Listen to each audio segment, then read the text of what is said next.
আসসালামু আলাইকুম। আমাদের আজকের আলোচনার টপিক হচ্ছে সিওপিডি এবং এটার রিলেটেড রিস্ক ফ্যাক্টরস, এটার প্যাথোজেনেসিস, এটার স্পেকট্রাম, দেন হচ্ছে এটার ক্লিনিক্যাল ফিচার্স এবং রিলেভেন্ট ইনভেস্টিগেশনস। তো without further ado let's start. COPD ওয়ার্ডটা আমরা যদি ব্রেকডাউন করি, এটার অর্থ হচ্ছে chronic obstructive pulmonary disease. Chronic মানে হচ্ছে এটা সেভারাল মান্থস লাস্ট করে। অবস্ট্রাকটিভ মানে হচ্ছে এটা এয়ার ফ্লো মানে এয়ার ওয়ের লিমিটেশনের জন্য হচ্ছে, অর্থাৎ forced expiratory volume in first second এবং ফোর্স ভাইটাল ক্যাপাসিটি, এইটার হচ্ছে রেশিওটা লেস দ্যান 70% থাকে ইসের ক্ষেত্রে, অবস্ট্রাকটিভ ডিজিজের ক্ষেত্রে, এবং সিওপিডির ক্ষেত্রেও তাই। পালমোনারি মানে হচ্ছে এটা লাংসের ডিজিজ এবং ডিজিজ মানে হচ্ছে ডিজিজ। আচ্ছা, এখন ডেফিনেশনে আসার আগে এটার আমরা কথাবার্তা কিছু এক্সট্রা বলে নিই।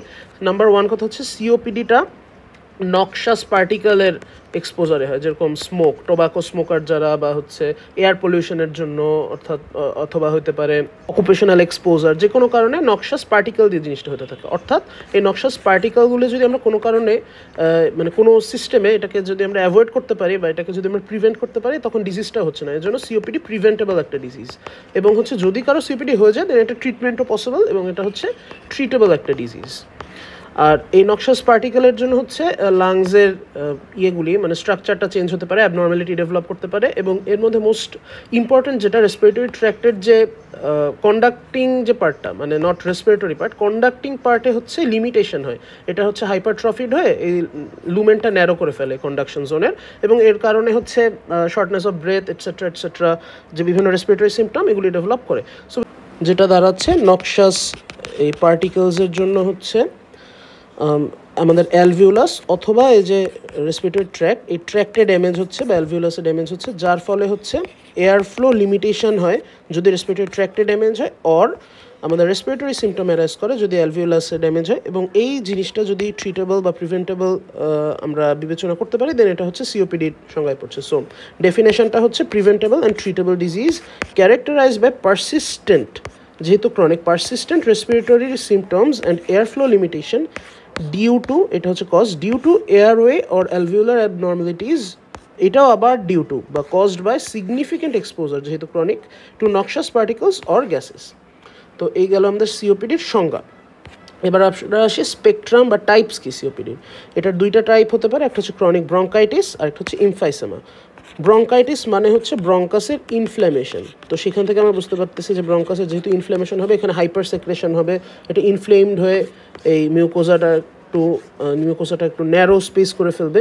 সো এখান থেকে ইজিলি এয়ারওয়ে মানে এয়ার পাস করতে পারবে না, এবং হচ্ছে এখানে প্রচুর সেক্রেশন হবে, কফ মানে যেটা স্পুটাম হবে এবং কফ হবে, এই সেক্রেশনটা আর কি এখানে চলে আসবে। সো এখানে প্রোডাক্টিভ কফ থাকবে, অর্থাৎ কফ অ্যান্ড স্পুটাম। এবং এটা যেহেতু ক্রনিক, এটা ডিউরেশন নিয়ে একটা ব্যাপার আছে। তো এটা আর কি সংজ্ঞা এভাবে দেওয়া হয়। আমি যদি একটু এক্সাম্পল দিই, এই ধরলাম 2015 সাল, এখানে শেষ হয়ে গেল 16 সাল, 2017 সাল, 18 সাল, আবার হচ্ছে 15 সালে ধরলাম বেশ কয়েকটা মাস, এখানে 16 সালের বেশ কয়েকটা মাস, 17 সালের বেশ কয়েকটা মাস। তো এমন যদি হয় কোনো পেশেন্টের এরকম ক্রনিক কফ অ্যান্ড স্পুটাম আছে, এবং তার 2015 সালের এই জানুয়ারি, ফেব্রুয়ারি, মার্চ, এপ্রিল, এই 4 মাস টানা এরকম কফ অ্যান্ড স্পুটাম আছে, এবং তার পরের বছরই 2016 সালেই আবার ধরলাম যে কোনো টাইমে, ধরলাম এপ্রিল, মে, জুন, জুলাই, এই 4 মাসে ধরলাম 3 মাস, অ্যাটলিস্ট 3 মাস তার হচ্ছে এরকম কফ অ্যান্ড স্পুটাম ছিল, তাদের আমরা ক্রনিক ব্রঙ্কাইটিসের পেশেন্ট বলতে পারবো। এমন হলে হবে না যে 15 সালের 3 মাস ছিল, 18 সালে আবার 3 মাস ছিল, দেন এটা ক্রনিক ব্রঙ্কাইটিস না। আর এমনও যদি হয় যে জানুয়ারি, ফেব্রুয়ারি ছিল, আবার এপ্রিল, মে ছিল, আবার হচ্ছে 17 সালে এরকম জুন, জুলাই ছিল, আবার এরকম মানে কনসিকিউটিভ হইতে হবে আর কি জিনিসটা। সো এটাই এখানে বলা যে cough and sputum for more than 3 consecutive months, এর চেয়ে বেশি হলে সমস্যা নেই, কম হলে সমস্যা। In each of more than 2 consecutive years, মানে পরপর 2 বছর বা তার বেশির প্রত্যেকটাই হইতে হবে। এই আর কি হচ্ছে আমাদের ক্রনিক ব্রঙ্কাইটিস। এরপর হচ্ছে এমফাইসেমা। এমফাইসেমা যার আগে আমি একটু বেসিক অ্যানাটমি রিভিউ করি। এটা যদি আমাদের রেসপিরেটরি ট্র্যাক্টের স্টার্টিং হয়, এটা ধরলাম হচ্ছে ট্র্যাকিয়া থেকে হচ্ছে আমাদের প্রাইমারি ব্রঙ্কাস হলো, সেখান থেকে আর কি হলো লোবার ব্রঙ্কাস, দেন হচ্ছে টারশিয়ারি ব্রঙ্কাস বা সেগমেন্টাল ব্রঙ্কাস, এখান থেকে হইতে হইতে এক সময় ফাইনালি একটা টার্মিনাল ব্রঙ্কিউল হবে। এটা হচ্ছে final part, terminal bronchiole. Terminal ব্রঙ্কিউলটা থেকে অ্যারাইজ করবে রেসপিরেটরি ব্রঙ্কিউল। এখানে হচ্ছে কোনো ইয়ে নেই, কার্টিলেজ নাই, এখানে মানে রেসপিরেশন আর কি কন্ডাক্টেড হয়। এই জোনটা থেকে ফলোয়িং সব পার্টই রেসপিরেশন কন্ডাক্টেড হবে। তো এই রেসপিরেটরি ব্রঙ্কিউলের পরে আরেকটা পার্ট অ্যারাইজ করে, এটার নাম হচ্ছে অ্যালভিওলার ডাক্ট। অ্যালভিওলার ডাক্ট থেকে হচ্ছে একটা অ্যাট্রিয়াম বা একটা ফাঁকা জায়গা অ্যারাইজ করে, তার সাথে হচ্ছে লেগে থাকে অ্যালভিওলার স্যাক। এই স্যাকগুলি হচ্ছে কম্প্রাইজ করে অ্যালভিওলাস, এরকম ছোটো ছোটো অ্যালভিওলাস থাকে প্রত্যেকটার গায়ে। সো এই হচ্ছে আমাদের রেসপিরেটরি ইউনিট বলতে পারি, ফ্রম এই রেসপিরেটরি ব্রঙ্কিউল, এইখান থেকে রেসপিরেটরি ব্রঙ্কিউল থেকে শুরু করে একদম অ্যালভিওলাস পর্যন্ত।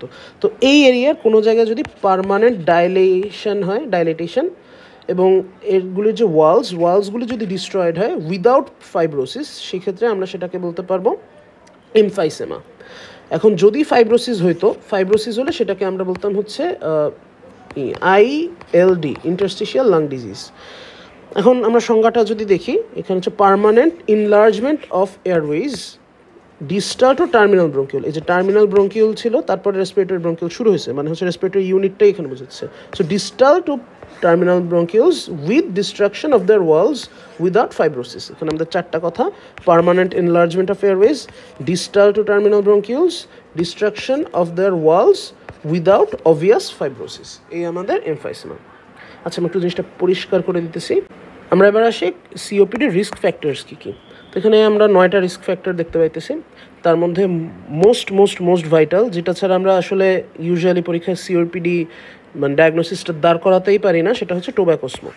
এবং more than 10 pack years minimum লাগে। More than or equal 10 pack years হচ্ছে মিনিমাম রিকোয়ারমেন্ট সিওপিডি হওয়ার জন্য। এখন প্রশ্ন আসতে পারে, প্যাক ইয়ার কী জিনিস? প্যাক ইয়ার হচ্ছে কয় প্যাকেট সিগারেট খাইছে, না কয়টা সিগারেট খাইছে। ধরলাম এটা হচ্ছে 100, একটা লোক দৈনিক 100 সিগারেট খাইছে এবং সেটা খাইছে হচ্ছে 10 বছর ধরে। সো তার প্যাক ইয়ার হবে 100 × 10 ডিভাইড বাই 20। এই 20টাকে standard number of cigarettes in 1 pack আর কি ধরা হয়। তো এইটা হচ্ছে আমাদের দাঁড়াবে তার 50 প্যাক ইয়ার। আবার হচ্ছে যদি তারা প্যাকেটে হিসাব দেয় যে আমি হচ্ছে দিনে 2 প্যাকেট করে সিগারেট 20 বছর ধরে খাইছি, সেক্ষেত্রে আর 20 দিয়ে ভাগ দেওয়া লাগবে না, সেখানে হচ্ছে 2 প্যাকস ইন্টু 20 ইয়ার্স, তার হচ্ছে 40 প্যাক ইয়ার্স হবে। তো এটা হচ্ছে বেসিক ক্যালকুলেশনটা প্যাক ইয়ারের। আচ্ছা, টোব্যাকো ছাড়া হচ্ছে আমাদের অন্য রিস্ক ফ্যাক্টর বলার আগে আমি একটু করে নেই, জিনিসগুলোকে ক্যাটাগরিতে ভাগ করে নেই। এটা হচ্ছে লাংয়ের যে রেসপিরেটরি ট্র্যাক্টের ড্যামেজের জন্য হচ্ছে হতে পারে ক্রনিক ব্রঙ্কাইটিস ডেভেলপ করতে পারে, সিবি এখানে লিখে দিলাম। আবার হচ্ছে কোনো কারণে লাংসে যদি ড্যামেজ হয়, সেক্ষেত্রে হচ্ছে এমফাইসেমা ডেভেলপ করতে পারে। তো লাংসের ইনফেকশন, লাংসের ড্যামেজ, ম্যালনারিশড স্টেট, তারপর হচ্ছে একটা পার্টিকুলার এনজাইম আছে, সেটার কথা আমরা ইনডেপথ পরে বলবো। এগুলির জন্য হচ্ছে এমফাইসেমা অ্যাসপেক্টটা ডেভেলপ করতে পারে। আর নক্সাস পার্টিকেল যেগুলো ইনহেল করা হয়, সেগুলি যদি ইরিটেট করে এয়ারওয়েকে, তার জন্য ক্রনিক ব্রঙ্কাইটিসটা ইউজুয়ালি ডেভেলপ করে থাকে। আর যদি কারো কনজেনিটাল সাসেপ্টেবিলিটি থাকে, যে কোনো একটা হতে পারে। তো টোব্যাকো স্মোকটা গেল, এটা ছিল আমাদের ক্রনিক ব্রঙ্কাইটিসের একটা পার্ট। ক্রনিক ব্রঙ্কাইটিসের স্মোক অনেক বেশি ইনহেল করলে আর কি এটা হতে পারে। আবার হচ্ছে ইনডোর এয়ার পলিউশন, এটা ভেরি ইম্পর্ট্যান্ট একটা thing to note. Indoor air pollution বলতে হচ্ছে যারা এই বায়োম্যাস ফুয়েল দিয়ে যারা বাসার মধ্যে ক্লোজড এরিয়াতে কুক করে, তাদের হচ্ছে ইনডোর এয়ার পলিউশনের সাসেপ্টেবিলিটি বেশি। যেরকম ফিমেল সিওপিডি পেশেন্টদের আর কি একটা রুটিনলি কোয়েশ্চেন করা হয় মানে ডায়াগনোসিসের জন্য, সেটা হচ্ছে যে আম্মা আপনাদের বাসায় মাটির চুলা আছে কিনা, চুলা রান্নাঘরে কিনা নাকি উঠানে। সো ইনডোর একটা ক্লোজড এরিয়াতে সে কুক করতেছে কিনা, সে ফুয়েলের এক্সপোজার আসতেছে কিনা, এটা একটা ডায়াগনোস করা ইম্পর্টেন্ট। অকুপেশনাল এক্সপোজারের মধ্যে আছে হচ্ছে ক্যাডমিয়াম, সিলিকন, দেন হচ্ছে কোল ডাস্ট, এই জিনিসগুলো। এরপরে আছে ইম্পর্টেন্ট এই ক্রনিক ব্রঙ্কাইটিস অ্যাসপেক্টে যদি বলি, ক্যানাবিস স্মোকিং আছে। তারপর হচ্ছে হাইপার রিঅ্যাক্টিভ এয়ারওয়ে বা এয়ারওয়ে হাইপার রিঅ্যাক্টিভিটি যেটাই বলি, এটা হচ্ছে কনজিনিটালি তার টেন্ডেন্সি বেশি। এখানে হচ্ছে যে কোনো মানে প্রোডাক্ট আসলেই, যে কোনো আর কি অ্যালার্জেন আসলেই আর কি এই জিনিসটা হয়ে যায়, এরকম ইনফ্ল্যামেশন স্টার্ট হয়ে যায় ব্রঙ্কাসে। সো তাদের হচ্ছে কনজেনিটালি হাইপার রিঅ্যাক্টিভ এয়ারওয়ে, যেটা অ্যাজমাতে আর কি দেখা যায়। তো এরকম কেস থাকলেও তাদের সিওপিডি প্রিডিউস মানে রিস্কটা বেড়ে যায়। এখন হচ্ছে আমরা লাংসের ব্যাপারটায় আসি। যদি কারো লাং ডেভেলপমেন্টের কোনো ডিলে হয় বা লো বার্থ ওয়েট হয়, দুইটার ক্ষেত্রেই দেখা যায় যে ম্যাক্স যে লাংয়ের ক্যাপাসিটি ভলিউমটা, টোটাল ভলিউম অফ লাংস, এই জিনিসটা কমে যায়। এটা কমে যাওয়ার কারণে একটা সময় এই বেশি বেশি বাতাস ঢুকে এমফাইসেমা কজ করার একটা চান্স থেকে যায়। বিশেষ করে হচ্ছে আমরা হিস্ট্রি নিব যারা লো বার্থ ওয়েট বেবিজ, যে ম্যালনারিশ ফ্যামিলি, সোশিও ইকোনমিক স্ট্যাটাস একটা ইম্পর্টেন্ট জিনিস এই অ্যাসপেক্টে। আবার হচ্ছে লাং ডেভেলপমেন্টের সময় মাদার স্মোক করছে কিনা, যাদের আসলে এটা একটা ডিফিকাল্ট হিস্ট্রি টু টেক, কারণ হচ্ছে প্রেজেন্ট করে ইউজুয়ালি ওল্ড এজে। সো তাদের প্রেগনেন্সির সময় মা স্মোক করছে কিনা বা তার কোনো সমস্যা হয়েছিল কিনা এটা বলতে পারাটা বেশ আনলাইকলি, বাট এটা একটা ইম্পর্টেন্ট কজ লাং ডেভেলপমেন্টে হ্যাম্পার হওয়ার, যে স্মোকিং মাদার্স। এরপরে হচ্ছে লাংসে যদি কোনো ইনফেকশন হয়, সেটা নিউমোনিয়া হতে পারে, রিকারেন্ট নিউমোনিয়া যদি হয় সেক্ষেত্রে হচ্ছে এরকম FEV1টা কমে যায়। তারপর হচ্ছে HIV যদি অ্যাসোসিয়েটেড থাকে সেটার সঙ্গে এমফাইসেমা ডাইরেক্টলি হতে পারে। অ্যাডিনোভাইরাস যদি, বানান ভুল, অ্যাডিনোভাইরাসের জন্য হচ্ছে লাং ড্যামেজ হতে পারে।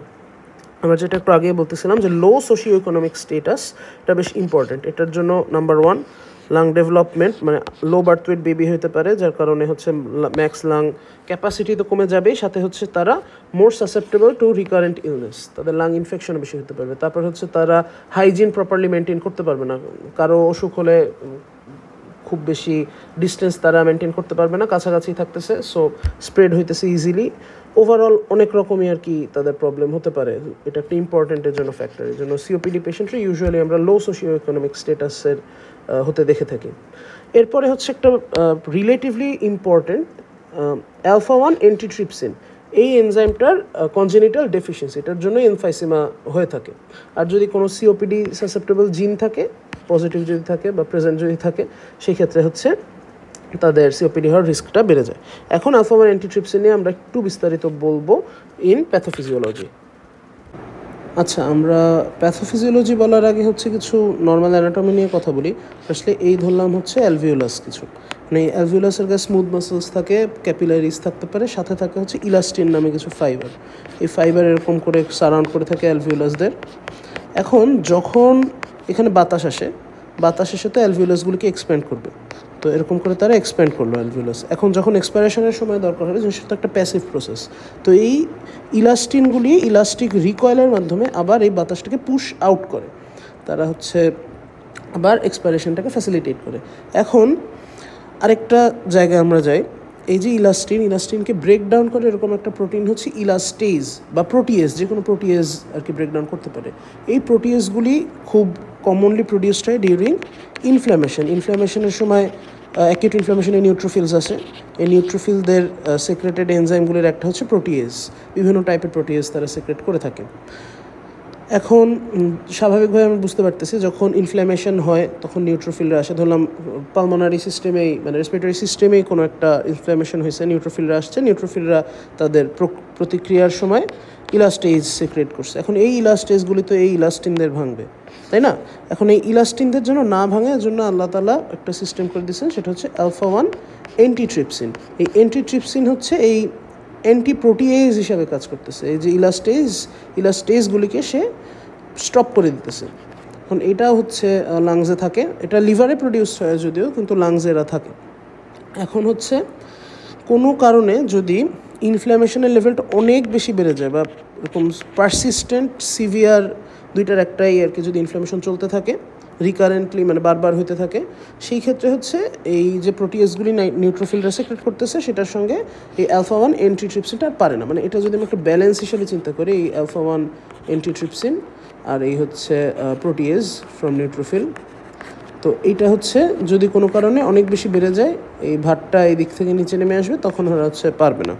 আবার যদি alpha-1 অ্যান্টিট্রিপসিন কনজেনিটালি অনেক কম থাকে, সেই ক্ষেত্রে হচ্ছে নর্মাল ইনফ্ল্যামেশনেও এটা নিচে নেমে যাবে, একটু এটা বেড়ে যাবে, তখন ব্যালেন্সটা ডিস্টার্বড হয়ে যাবে ন্যাচারালি, সেখানে আর কি এই অ্যালভিওলাসটা ড্যামেজড হবে।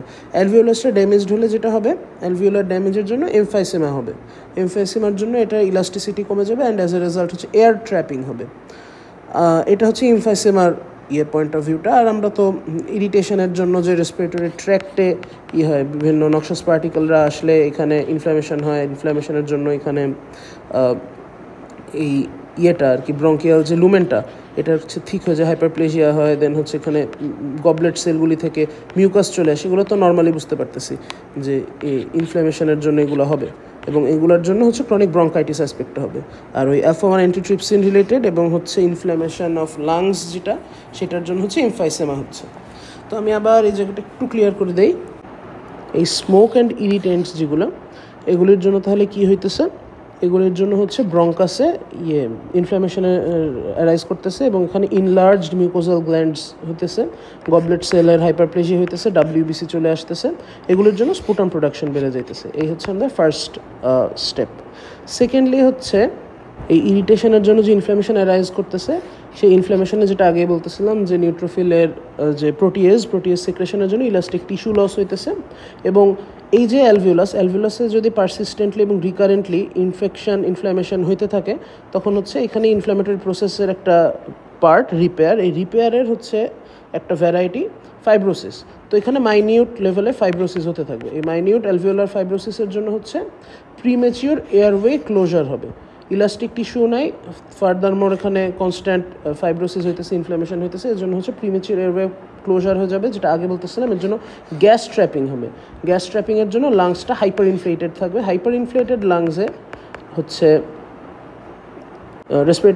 রেসপিরেশনটা হয়ে যাবে, অ্যাবনর্মাল হয়ে যাবে। এটা হচ্ছে এক্সপাইরেশনটা ইমপ্রপার হবে, এর জন্য হচ্ছে লাং কমপ্লায়েন্স, চেস্ট ওয়াল কমপ্লায়েন্স দুইটাই অল্টারেড হয়ে যাবে।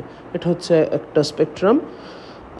এটা মেনলি আর কি ইসের সঙ্গে, এমফাইসেমার সঙ্গে রিলেটেড।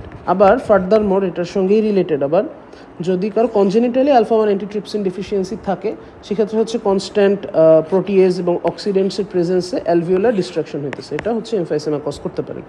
আরেকটা এখানে লেস ইম্পর্টেন্ট বলি, লেস কমন বলি, একটা ফিচার বলি, সেটা হচ্ছে ভাস্কুলার রিমডেলিং হয়। পালমোনারি যে ভেসেলে বেশ কিছু চেঞ্জ আসে সিওপিডি পেশেন্টদের ক্ষেত্রে।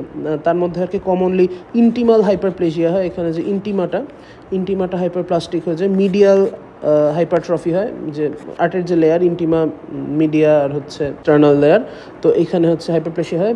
ওভারঅল একটা টার্ম ইউজ করা হচ্ছে যে মাস্কুলারাইজেশন অফ পালমোনারি আর্টারি, এটা হচ্ছে সিওপিডিতে দেখা যায়। এর কারণে যেটা হয়, এই যে ভেসেলগুলি হচ্ছে একটু লেস কমপ্লায়েন্ট হয়ে যায় এবং হচ্ছে এটা ন্যারো হয়ে যায়, যে ক্যালিবারটা কমে যায়। তার কারণে এখানে ব্লাড ফ্লোটা একটু রেজিস্ট্যান্স বেশি ফেস করে। তো এটা অবশ্য ডেভিডসনে এক্সপ্লিসিটলি বলে নাই, বাট এটার জন্য আর কি পালমোনারি হাইপারটেনশন ডেভেলপ করতে পারে। এই পালমোনারি হাইপারটেনশনের জন্য রাইট ভেন্ট্রিকুলার ফেলিয়ার ডেভেলপ করতে পারে।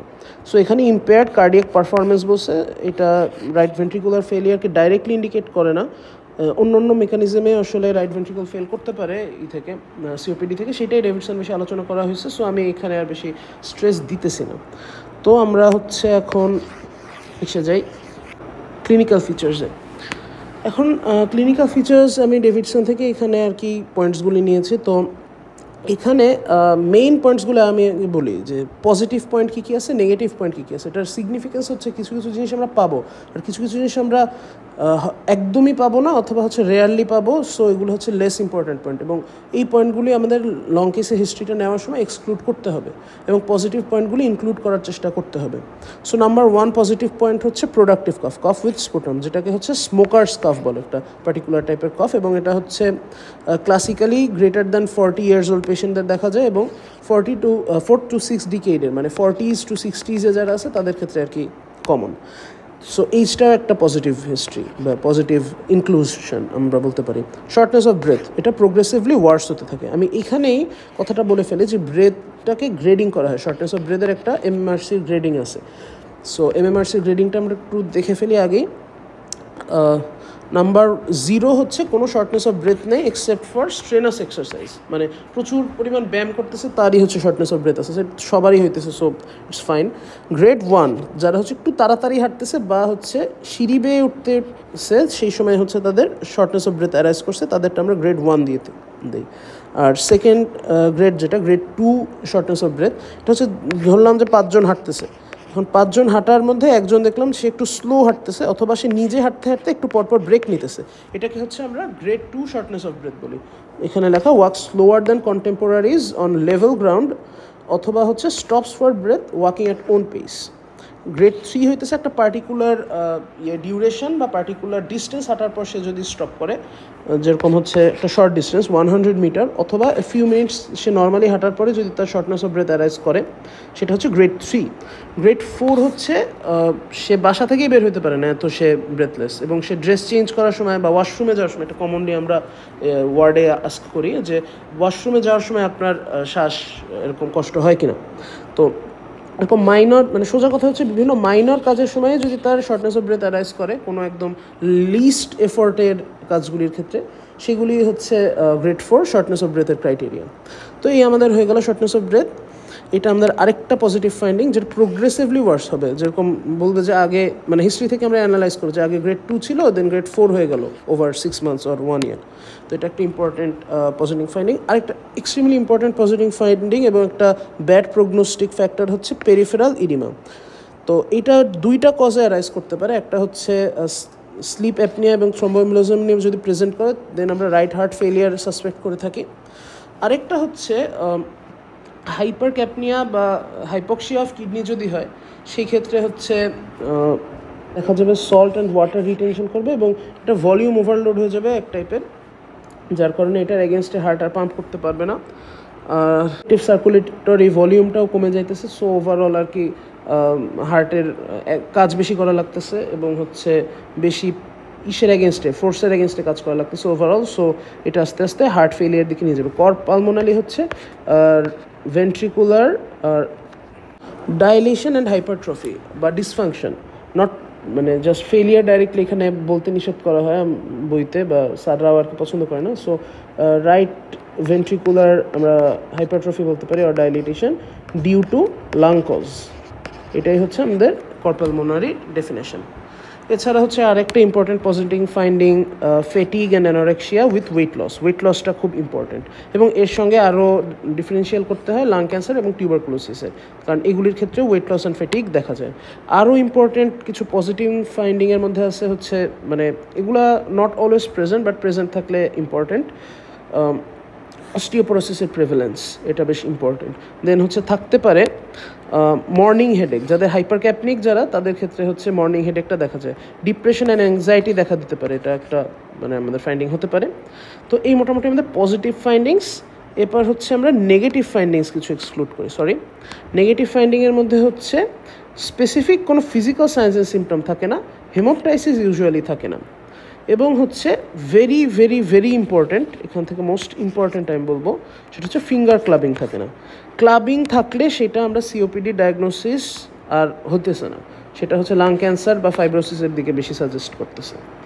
আবার হচ্ছে হিমোপ্টাইসিস নেগেটিভ বলছি, বাট এটা নট অলওয়েজ প্রেজেন্ট এমন না, এটা হচ্ছে অ্যাকিউট এক্সাজারবেশনের সময় থাকতে পারে। আবার হচ্ছে থাকতে পারে রঙ্কাই ডেভেলপ করতে পারে যদি ইনফেকশন থাকে।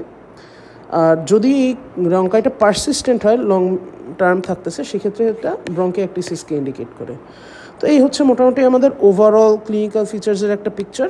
এরপর ফাইনালি হচ্ছে দুইটা স্পেকট্রাম, যে এমফাইসেমা এবং সিওপিডি, দুইটা তো কোএক্সিস্ট করে ম্যাক্সিমাম পেশেন্টদের, বাট কোনো পেশেন্টের ক্ষেত্রে যদি দেখা যায় যে কোনো একটা স্পেকট্রামের এক্সট্রিম পর্যায়ে চলে গেছে, তখন হচ্ছে তাদের আমরা আলাদা নাম দিই। তাদের হচ্ছে যারা এমফাইসেমা প্রিডমিনেন্ট তাদের পিঙ্ক পাফার বলে, যাদের সিওপিডি প্রিডমিনেন্ট তাদের ব্লু ব্লোটার বলে। পিঙ্ক পাফাররা হচ্ছে থিন হয়, ডিজনিক হয়, মানে শর্টনেস অফ ব্রেথটা এখানে প্রমিনেন্ট। তারপর হচ্ছে তাদের PaCO2টা নর্মাল থাকে ইন আর্লি স্টেজ, যেটা হচ্ছে এখানে এন দিয়ে দিই নর্মাল, যেটা হচ্ছে ব্লু ব্লোটারদের ক্ষেত্রে কমপ্লিটলি ডিফারেন্ট। তাদের হচ্ছে আর্লি হাইপার ক্যাপনিয়া ডেভেলপ করে, তাদের এইটা আর্লি বেড়ে যায়। হচ্ছে এক্সট্রিমলি ইম্পর্টেন্ট একটা ফাইন্ডিং পলিসাইথেমিয়া, সেকেন্ডারি একটা পলিসাইথেমিয়া ডেভেলপ করতে পারে, এবং তারা হচ্ছে একটু সায়ানোস থাকে যেহেতু CO2 লেভেলটা বেশি, এবং হচ্ছে তারা একটু মুখ ফোলা থাকে। আর পিঙ্ক পাফারদের নিয়ে একটি ইম্পর্টেন্ট পয়েন্ট যেটা আমি মনে করি সবাই জানে, সেটা হচ্ছে তাদের পার্সড লিপ ব্রিদিং দেখা যায়, পার্সড লিপ ব্রিদিং। এনিওয়েজ, এই হচ্ছে আমাদের clinical features more and less. এবার হচ্ছে আমরা ওভারঅল একটা ওভারভিউ নেই জিনিসটার। ওভারঅল এখানে একটা ইমেজ দেওয়া আছে একটা সিওপিডি পেশেন্ট কেমন হতে পারে। তো নাম্বার 1 আমি যেটা বলতে চাই, আমরা টপ টু বটম যদি যাই, ফেসে আমরা লিপসে কিছু ফিচার পেতে পারি, যে নাম্বার 1 হচ্ছে আমাদের লিপসে আমাদের 3টা পসিবল ফাইন্ডিং। নাম্বার 1 হচ্ছে যদি পিঙ্ক পাফার্স হয়ে থাকে সেক্ষেত্রে পার্সড লিপ ব্রিদিং পাবো। এখানে পার্সড লিপ ব্রিদিংয়েরই এই ফিচারটা দেওয়া, মুখের যে শেপটা এরকম করে বাঁশি বাজাইতেছে বা শিশি দিতেছে এরকম একটা ইয়ে থাকবে, এরকম হচ্ছে তাদের মুখটা ওইরকম ভঙ্গিতে থাকবে। যদি ব্লু ব্লোটার্স হয়ে থাকে এখানে লিপসে আমরা সেন্ট্রাল সায়ানোসিসের ফিচার পাবো, টাঙে দেখতে পারি। আবার হচ্ছে আমরা তাদের রেসপিরেশনটা যদি জাজ করি, এটা হচ্ছে প্রোলংড এক্সপাইরেশন থাকবে। নর্মালি মানুষের হচ্ছে ইন্সপাইরেশনটা ভেরি লং আর এক্সপাইরেশনটা শর্ট, বাট এই ক্ষেত্রে হচ্ছে ইন্সপাইরেশন এবং এক্সপাইরেশনটা অলমোস্ট ইকুয়াল হয়ে যায়, ইভেন এক্সপাইরেশনটা লম্বাও হতে পারে। এবং হচ্ছে আচ্ছা, এখানে মোটামুটি লিপসে এই পর্যন্তই শেষ। নাম্বার 2 হচ্ছে আমরা নেকে 2টা জিনিস পাবো। নেকে আমরা পাবো হচ্ছে হাইপারট্রফিড অ্যাক্সেসরি মাসেলস অফ রেসপিরেশন, যার মধ্যে হচ্ছে স্ক্যালিন অ্যান্ড স্টার্নোক্লাইডোমাস্টয়েড নেকে আমরা পেতে পারি। আবার হচ্ছে চেস্টে আমরা ইন্টারকোস্টাল মাসেলসগুলো পাবো, হাইপারট্রফিড পাবো। আর হচ্ছে ক্রিকোস্টার্নাল ডিস্টেন্স যেটা, এটা হচ্ছে আমরা রিডিউস পাবো। নর্মাল ক্রিকোস্টার্নাল ডিস্টেন্স মানে ক্রিকট কার্টিলেজ থেকে স্টার্নামের আপার বর্ডারের ডিস্টেন্স মেনোব্রিয়াম স্টার্নির, এটা হচ্ছে অ্যারাউন্ড 3 to 4 ফিঙ্গার্স, বাট এই ক্ষেত্রে হচ্ছে 1 to 2 ফিঙ্গার্স পর্যন্তও হতে পারে। তো এই আমাদের নেক গেল।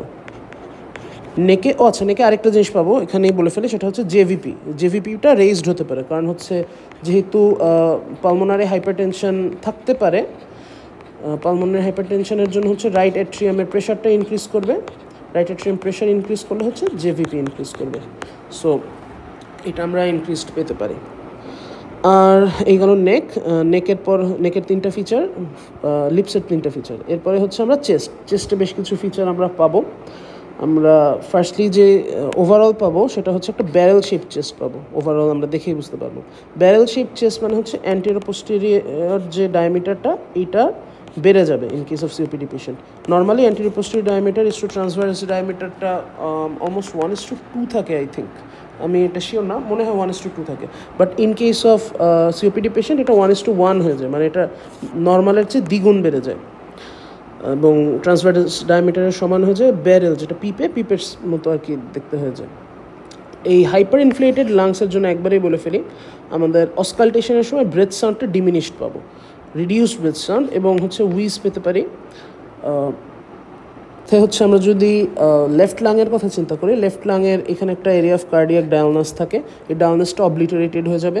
আর হার্টের যে অ্যাপেক্স বিটটা শোনা যাবে না, কারণ লাংস যেহেতু হাইপার ইনফ্লেটেড, এটা হচ্ছে পুরো জায়গাটা জুড়ে আর কি কভার করে থাকবে। সো হার্টটার উপরে আর কি এই লাংসটা থাকতেছে, সো আমরা অ্যাপেক্স বিটও পাইতেছি না এবং এরিয়া অফ কার্ডিয়াক ডায়ালনাসও পাইতেছি না।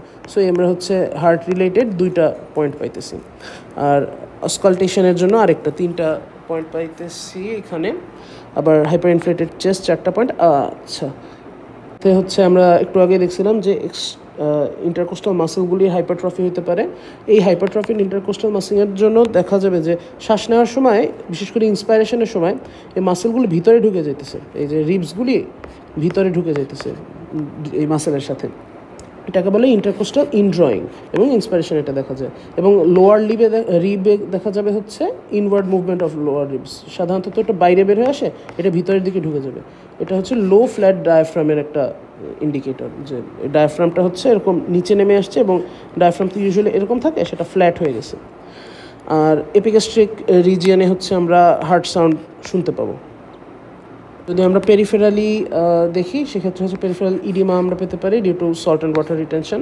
স্যাক্রাল ইডিমা আর হচ্ছে আমরা পেডাল ইডিমা, এই 2টা দেখে থাকি, 2টাতেই আমরা পানি পেতে পারি।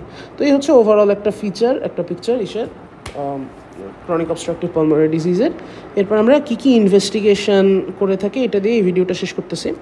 ইনভেস্টিগেশন রুটিন আমরা 2টা করি, সিবিসি বা এফবিসি যেটা ফুল ব্লাড কাউন্ট, এবং হচ্ছে চেস্ট এক্সরে।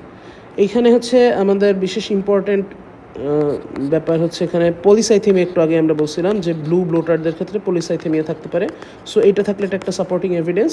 আর অ্যানিমিয়াটা এক্সক্লুড করার জন্য আমরা করে থাকতে পারি, কারণ কোনো ব্লাড লস আছে কিনা এটা দিয়ে বোঝা যাবে, যে কোনো হচ্ছে টিউবারক্লোসিস বলি, দেন হচ্ছে লাং ক্যান্সার, এসব ক্ষেত্রে হচ্ছে অ্যানিমিয়া ডেভেলপ করতে পারে হেমোপ্টাইসিসের জন্য বা ওকাল্ট কোনো লাং ব্লিডিংয়ের জন্য।